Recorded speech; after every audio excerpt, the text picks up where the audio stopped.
My name's Antimo DiMeo. I'm executive chef and co-owner of Bardea Food Drink and Bardea Steak here in Wilmington, Delaware.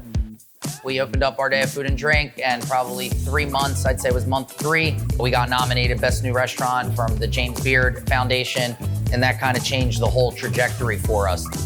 So the Poulet Rouge Chicken was my first Joyce Farms product. You know, we were using an all-natural chicken here, but I still wanted more. I thought there could be something better. So when Baldor told us about the Poulet Rouge Chicken, the first thing that kind of caught my attention was the way the chicken looked itself. The chicken breast was totally different. The skin was paper thin, and even just the smell. I mean, the smell of the raw chicken itself was excellent. All the signs were like, all right, this has the potential for greatness.